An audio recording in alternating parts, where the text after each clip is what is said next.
Hello, everybody, and we're joined by, I must say, the Gooner gal, the NOLA Gooners, one of the main ladies in America, massive Arsenal fan, Tiffany Campo. How are you, Tiffany? Fantastic. Happy to be here. Well, Thanks listen, for inviting me. it's great that I could get you on. I know you're a member of the crew of Arsenal. You're a member of NOLA Gooners. You're an events board member of Arsenal America. And you're the creator of GOONER Gals. Could you tell us a little bit about, well, you do plenty. Tell us a little bit about what you do. It makes me sound so busy. You are. I also have a full-time job and 2 kids, if that makes any difference.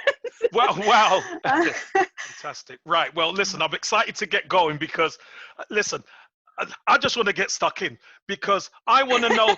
I want to know so much because the US kind of side of things always fascinated me because you're such a far way away, but you're all very knowledgeable.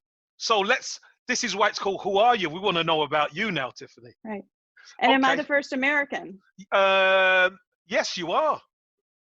Yeah, so you're pretty excited about that. It's your debut. You're the first. You're the first. You're the first. I'll try not to let them all down. No, you're gonna do just fine. So Tiffany, how did you become a Gooner gal? How did you? So mine goes back about 14 years.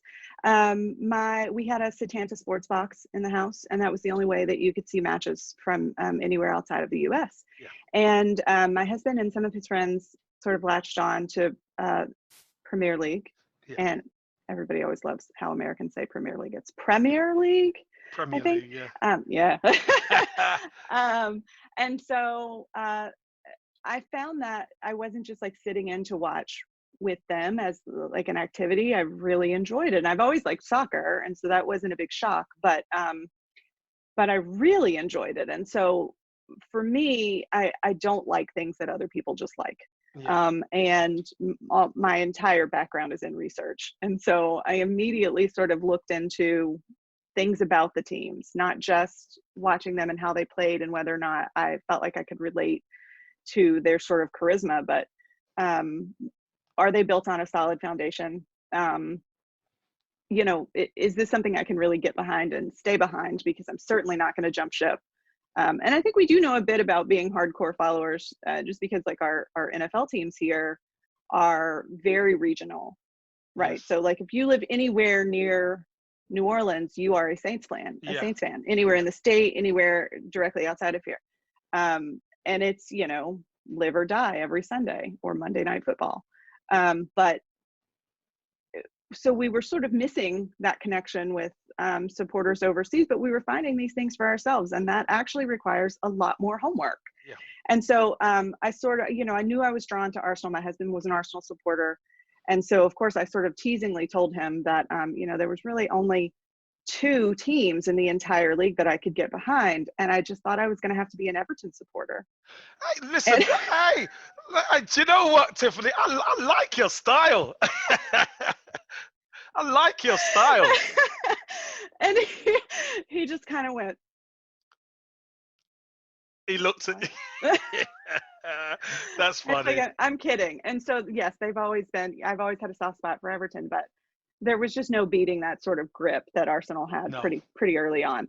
And it's usually, we roll out of bed and go down to the pub. We have a pub that is sort of like the football pub in town. And so they, everybody goes there, which is really unlike anything you see in the UK, right? There are no mixed pubs. There's no away, section to anything.